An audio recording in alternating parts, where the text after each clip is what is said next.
اللهم صل على محمد وعلى آل محمد۔ ایک سوال ان کا یہ ہے کہ کتنے میل کا سفر ہو تو روزہ رکھا جا سکتا ہے، اور کتنے میل کا سفر ہو تو روزہ نہ رکھا جائے؟ سفر کے متعلق میں پہلے بھی بارہا بیان کر چکا ہوں کہ حضرت صلی اللہ علیہ وآلہ وسلم نے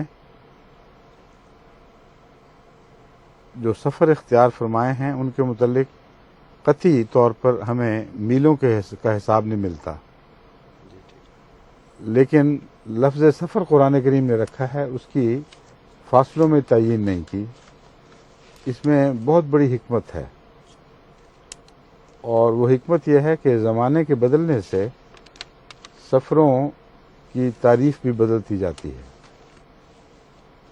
ایک سفر وہ تھا جو اس زمانے میں کیا جاتا تھا، عموماً کہا جاتا ہے کہ اس وقت ایک منزل 12 میل سے لے کر 20 میل تک ہوتی تھی، تو اس خیال سے بعض علماء نے 12 سے 20 میل کے درمیان کا فاصلہ سفر کا فاصلہ قرار دیا ہے، مگر یہ ضروری نہیں ہے۔ اور اب تو خاص طور پر میں نے دیکھا ہے بعض دفعہ ایک شہر میں ہی ایک کنارے سے لے کر دوسرے کنارے تک 100 میل کے قریب بن جاتا ہے۔ میں جب 78 میں امریکہ گیا تھا تو شکاگو میں ایک ایسے گھر میں ٹھہرے ہوئے تھے ہم جہاں جو کنارے پر واقع تھا۔ ہمارے دوپہر کو ہمارا کھانا کہیں تھا، وہاں تک فاصلہ تقریباً 70 میل کے قریب تھا یا کچھ زائد، اور پھر رات کا کھانا کہیں اور تھا، وہاں بھی 70-80 میل کا فاصلہ کر کے پہنچے، جو کم و بیش اتنا ہی ہے جیسے روا سے شیخو پورے چلے جائیں یا لاہور کے کناروں تک پہنچ جائیں۔ اور وہ سفر نہیں تھا، ہمارا دل بتاتا تھا، سب جانتے تھے ہم کہ یہ سفر نہیں ہے، ٹرپ سی ہے، شہر کے اندر کے اتنے بڑے بڑے فاصلے ہوتے ہیں۔ لیکن اگر انسان سفر پر نکلے اور ارادہ سفر کا ہو تو اس سے بہت کم فاصلے بھی سفر بن سکتے ہیں۔ اس میں انسانی مزاج بتاتا ہے، اس کی نیت کا دخل ہوتا ہے کہ ہم سفر پر چل رہے ہیں کہ نہیں۔ اس لیے میلوں میں سفر ناپنا نہ درست ہے، نہ کوئی قطعی سند ایسی ملے گی کہ اتنے میل پر سفر شروع ہوتا ہے۔ جب آپ گھر سے بے گھر ہوتے ہیں اور کچھ عرصے کے لیے یہ ارادہ کر کے نکلتے ہیں کہ ہم اب کچھ عرصے کے لیے ہم باہر رہیں گے، تو سفر شروع ہو جاتا ہے۔ سفر شروع ہونے کے بعد پھر یہ بحث نہیں رہتی کہ تھوڑا سفر کیا ہے یا زیادہ کیا ہے۔ اگر آپ سفر کی نیت سے نکلتے ہیں تو تھوڑا سا سفر کرنے پر بھی آپ کا سفر شروع ہے، اور یہی حال واپسی کا ہے۔ حضرت علی رضی اللہ تعالی عنہ سے متعلق روایت ملتی ہے کہ جب آپ سفر سے واپس آیا کرتے تھے تو شہر میں داخل ہونے سے پہلے جو نماز پڑھتے تھے وہ قصر کرتے تھے، حالانکہ شہر ہو سکتا ہے کوس 2 کوس کے فاصلے پر رہ گیا ہو۔ تو یہ سارے معاملات نیتوں سے تعلق رکھتے ہیں۔ اس ضمن میں ایک اور بحث جو اکثر اٹھائی جاتی ہے وہ یہ ہے کہ اب ہمارے سفر خواہ کتنے بھی لمبے ہوں وہ آرام دہ ہو گئے ہیں، اس لیے سفر کی جو سہولتیں قرآن کریم نے دی ہیں ان سے استفادہ جائز نہیں۔ یہ بات بھی غلط ہے اور انسانی فطرت کے خلاف ہے، اور قرآن کریم کا جو مرتبہ ہے اس کو نہ سمجھنے کے نتیجے میں یہ بات پیدا ہوتی ہے۔ قرآن کریم میں جب اللہ تعالیٰ سفر کی سہولت دیتا ہے تو اللہ تعالیٰ کے علم میں ہے کہ ہر زمانے میں سفر کس کس کیفیت سے گزریں گے اور آسان ہوں گے یا مشکل ہوں گے، یہ ساری باتیں اللہ تعالیٰ کے علم میں ہیں۔ پھر ہر سفر اس زمانے میں بھی تو ایک جیسا نہیں تھا۔ کچھ خواتین اونٹوں میں ہودوں میں بیٹھ کر سفر کرتی تھیں، کچھ کو کہار اٹھا کے پھرا کرتے تھے پرانے زمانوں میں، کچھ پیدل چلنے والے تھے، کچھ سوار تھے، پھر گرمیوں کے سفر تھے، سردیوں کے سفر تھے۔ مختلف سفروں کی کیفیات اس زمانے میں بھی بدلتی تھیں۔ تو اس زمانے میں اگر سفر کی کیفیت بدلی ہے تو یاد رکھنا چاہیے کہ انسانی مزاج بھی تو بہت بدل چکے ہیں. اس زمانے میں ایسی بھی شہادت ملتی ہے کہ ہمایوں نے ایک 100 میل کی منزل گھڑ سواری کے ساتھ کی ہے. جب اس کی منہ بولی بہن کی طرف سے فریاد آئی تھی، اس کو خطرہ لاحق ہوا تھا، تو اس نے 100 میل کی منزل ماری تھی. بس وہ بھی لوگ تھے جو ایسے کڑے بدن کے تھے کہ 100 میل کی منزلیں گھوڑوں پر طے کرتے تھے. آج حال یہ ہے 10-12 میل گھوڑے پہ جو کوئی کرے تو جوڑ دکھنے لگتا ہے. تو اس لیے مزاج بھی تو بدلے ہیں. اب دیکھ لیے سفر خواہ کتنے ہی آسان ہو گئے ہوں، جو شخص 6 گھنٹے میں جیٹ میں بیٹھ کر یہاں سے لندن سے امریکہ پہنچتا ہے، وہاں پہنچتے پہنچتے اس کا تھکاوٹ سے یہ حال ہو جاتا ہے کہ باقاعدہ اس کو مشورہ دیا جاتا ہے کہ تم فوری طور پر اپنی کسی اہم میٹنگ میں نہ جاؤ اور ڈرائیونگ خود نہ کرو، جیٹ لیگ ہو گیا ہے. تو زمانہ بدلا ہے تو ساری کیفیات بدلی ہیں. اس لیے اللہ تعالیٰ کے علم میں تھا جہاں آپ سمجھتے ہیں کہ سفر ہے وہاں سفر کی صورتیں ضرور ہوتی ہیں. گھر کی اور بات ہے، سفر کی اور بات ہے. وہ پنجابی میں کہتے ہیں نا، جڑے ایش چبارے نہ بلخ نہ بخارے. جب انسان گھر سے نکلتا ہے تو مسافر بن جاتا ہے اور بے آرامی شروع ہو جاتی ہے. اب اگلا حصہ ہے وَمَنْ كَانَ مَرِيضًا أَوْ عَلَى سَفَرٍ فَعِدَّةٌ مِّنْ أَيَّامٍ أُخَرَ. بس جو بھی کوئی مریض ہو یا سفر پر ہو، فَعِدَّةٌ مِّنْ أَيَّامٍ أُخَرَ، تو اسے دوسرے ایام میں اس عدت کو پورا کرنا ہوگا. یعنی مریض ہو تو روزہ نہ رکھے، سفر پر ہو تو روزہ نہ رکھے. سفر کے ساتھ یہ شرط نہیں لگائی کہ اگر سفر مشکل ہو تو روزہ نہ رکھے، سفر آسان ہو تو روزہ رکھ لے. اس لیے حضرت اقدس مسیح موعود علیہ السلام کا اس آیت کی روح سے یہ واضح فتویٰ تھا کہ روزے کی آسانی یا مشکل زیر بحث نہیں ہے. اللہ تعالیٰ کے فرمان کی اطاعت ہی میں آسانی ہے، اور اسی میں نیکی، اسی میں تقویٰ ہے. بس جب رمضان میں سفر آئے تو روزہ نہ رکھو، اور جب رمضان گزر جائے تو جتنے روزے چھوٹ گئے ہیں فَعِدَّةٌ مِّنْ أَيَّامٍ أُخَرَ، پھر دوسرے دنوں میں اس مدت کو پورا کر لیا کرو. بعض لوگ سمجھتے ہیں یہ نیکی ہے کہ سفر میں بھی رکھ لیا جائے اور یہ زیادہ بہتر ہے. حالانکہ بالکل غلط بات ہے. تمام روزے رکھنے والے جانتے ہیں کہ رمضان کے مہینے میں روزے آسان ہو جاتے ہیں کیونکہ سارے رکھ رہے ہوتے ہیں. اس لیے نفس کا بہانہ ہوتا ہے کہ میں نیکی کر کے سفر میں روزے رکھ رہا ہوں. نفس بعض دفعہ دھوکہ دیتا ہے.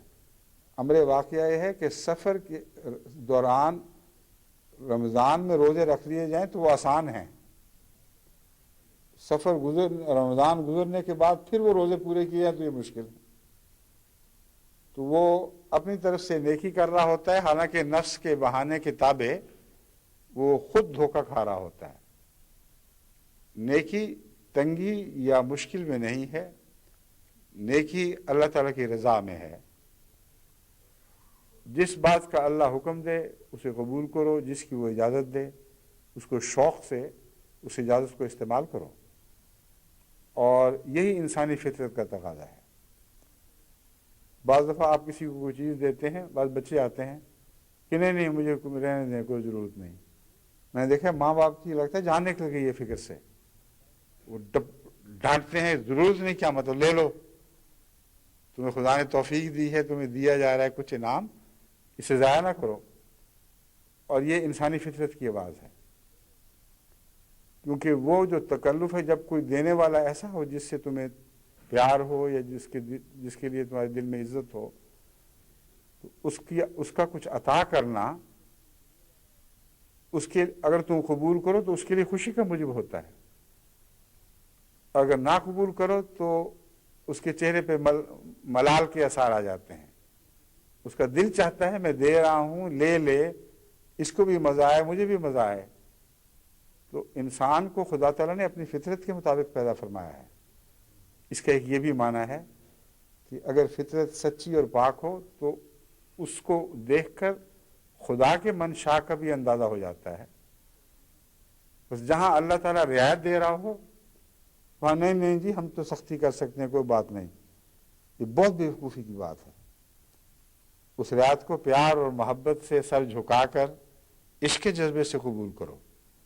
بس حضرت مسیح موعود علیہ السلام کا یہ فیصلہ ہرگز تن آسانی کا فیصلہ نہیں تھا اور ہو ہی نہیں سکتا تھا تن آسانی کا فیصلہ، کیونکہ حضرت مسیح موعود علیہ السلام نے تو 6 مہینے کے مسلسل روزے رکھے ہیں، اور ایسے روزے رکھے ہیں جن میں صبح اور شام کی خوراک اتنی کم ہو چکی تھی کہ ایک عام انسان اس پر زندہ نہیں رہ سکتا، اور اس کے باوجود عبادت کی سختیاں. تو اس کا فتویٰ ہے یہ، جس کی اپنی عبادتوں کا یہ حال تھا، جس کا مطلب ہے کہ لازماً سراسر ایک عشق کے اعلیٰ مقام کا فتویٰ ہے، ایک ایسے عارفانہ مقام کا فتویٰ ہے جو جانتا ہے کہ نیکی صرف رضا کے ساتھ تعلق رکھتی ہے، جسم کی سختی کے ساتھ نہیں. اور روزوں میں بھی جسمانی سختی خدا تعالیٰ کے پیش نظر ہے ہی نہیں. اور بہت سی باتیں ہیں جو پیش نظر ہیں، مگر تکلیف دینا خدا کی پیش نظر نہیں ہے. بس جب خدا فرماتا ہے کہ چھوڑ دو تو چھوڑ دو، جب خدا کہتا ہے رکھو تو رکھو. بس فرمایا من کانا مریضن، جو بیمار ہو اور علی سفرن یا سفر پر ہو، فعدت من ایام اخر، تو پھر رمضان میں روزہ نہ رکھنا، بعد میں رکھ لینا. یرید اللہ بکم الیسر ولا یرید بکم العسر. اس وہم میں مبتلا نہ ہو کہ سختی کرو گے تو خدا بہت خوش ہوگا، اپنی جان کو مصیبت میں ڈالو گے تو اللہ بڑا راضی ہوگا تم مصیبت میں پڑ گئے. اللہ تو تمہارے لیے آسانی چاہتا ہے، سختی نہیں چاہتا. اور کوئی دوست کسی دوست کے لیے سختی نہیں چاہتا، کوئی ماں کسی بچے کے لیے سختی نہیں چاہتی. بس یہ مفہوم بھی ہے جو سمجھنے سے تعلق رکھتا ہے.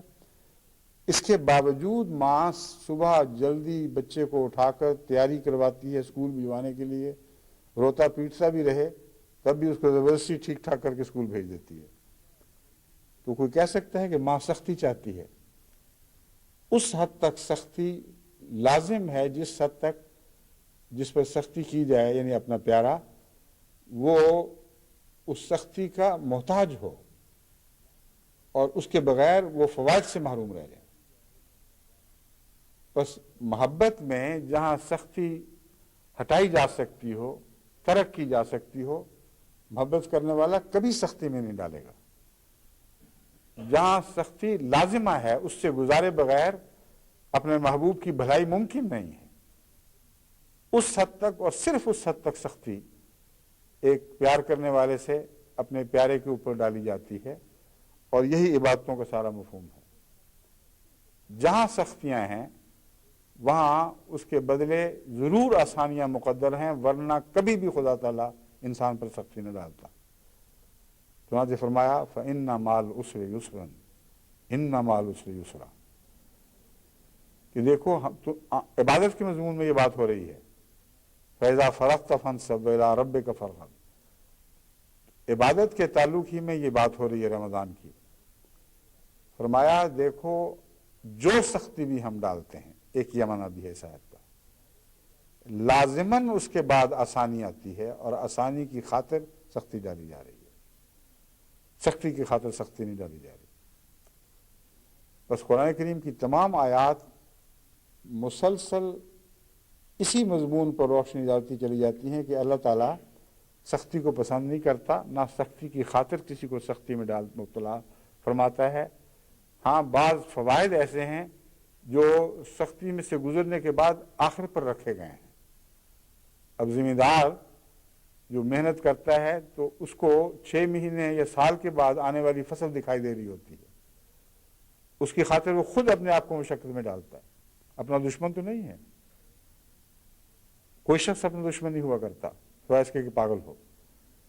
تو وہاں اس کو دکھائی دے رہا ہے کہ یہ سختی ہی مجھے مناسب ہے، یہی مجھے راس آئے گی. اور جہاں ہمیں دکھائی نہیں دے رہا ہوتا وہاں اللہ کو دکھائی دے رہا ہوتا ہے. بس خدا کی وسیع نظر کے سامنے سر تسلیم خم کریں. جو اللہ چاہے جس حد تک سختی ڈالے اسی تک قبول کریں، اس سے آگے بڑھ کر زبردستی آپ خدا کو راضی نہیں کر سکتے. چنانچہ اس مضمون پر آن حضرت صلی اللہ علیہ وآلہ وسلم نے عبادتوں کے تعلق میں ہی ایک موقع پر بڑے جلال سے فرمایا کہ دیکھو تم سختیاں کر کر کے اپنے اوپر خدا پر غالب نہیں آ سکتے. ناممکن ہے کہ تم زبردستی خدا کو خوش کر سکو. ہاں تم ٹوٹ جاؤ گے اور خدا کی تقدیر تمہیں ٹکڑے ٹکڑے کر دے گی. بس سختیاں خدا کی طرف سے بھی سختی کی خاطر نہیں ڈالی جاتی، اور انسان کو بھی زبردستی خدا کو خوش کرنے کی توفیق نہیں ہے. ایسا کرنے کی کوشش کرے گا تو خود مارا جائے گا. اس لیے اس مضمون کو سمجھتے ہوئے اس رمضان میں داخل ہوں